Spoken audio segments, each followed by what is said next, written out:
Let's go ahead and begin with the National Emission Standards for Hazardous Air Pollutants. NESHAPS work in two phases. The first phase is known as a technology-based phase, where EPA promulgates regulations for emission standards for each category or subcategory of either major sources or area sources.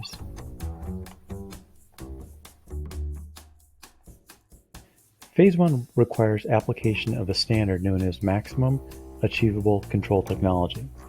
This is based on emission levels that are already being achieved by the controlled and low-emitting sources in the industry.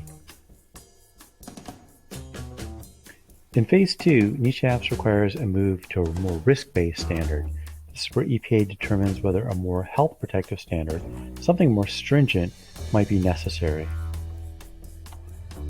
This risk-based approach must occur within 8 years of setting the MAC standard. EPA has to assess the remaining health risks from each source category to determine whether the MAC standards are protective enough with an ample margin of safety.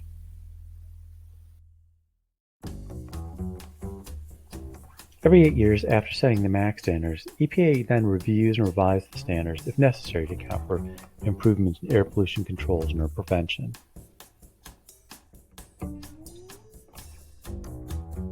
It's important to understand that NESHAPS apply to major sources, which are defined as emitting 10 tons per year of any one hazardous air pollutant or 25 of any combination. The law also applies to area sources, which are less but still present a threat. Examples of area sources include gas stations, dry cleaners, and wood-burning stoves. To determine the MAC standard for an existing source, we look at the average emission limitation achieved by the best performing 12% of the existing sources. By looking at what's considered best in practice, this directly ties the standard to a cost feasibility test. Now for new sources, the emission standard is set based on the best controlled similar source.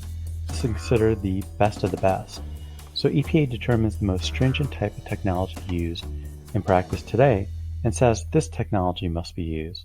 This is the technology that gets the maximum reduction in practice by others. When EPA establishes a MAC technology standard for a source category, like coal plants, it can consider costs and non-air health or environmental benefits, which may occur when toxics are prevented from getting into water or crops. EPA can also consider energy requirements as part of the calculation. NESHAPS do allow for great flexibility. Industry can achieve the emission standard by reducing the volume, process changes, substitution of materials, the collect, capture, treatment of all pollutants, or design equipment or work practice, or even operational standards. To make sure that no source was emitting hazardous air pollutants without any controls, Congress required that for unregulated hazardous air pollutants, the source must seek a permit from its state air quality agency for a MAC standard. This was known as the HAMR provision. There are several important differences between how the law treats criteria pollutants and hazardous air pollutants. First, the concept of new source review doesn't apply to hazardous pollutants because the Clean Air Act regulation of hazardous pollutants applies to all major sources, new or old, modified or not. Second, EPA establishes emission limits for hazardous pollutants on an industry-by-industry basis. This is in contrast to criteria pollutants, where EPA establishes only backstop levels with a new source performance standards program, leaving it to state permitting officials to decide actual emission limits. And third, the technology-based standard for toxics, that is the maximum achievable control technology, is generally considered to be more stringent than the technology-based standards such as BACT or LAIR that apply to criteria pollutants.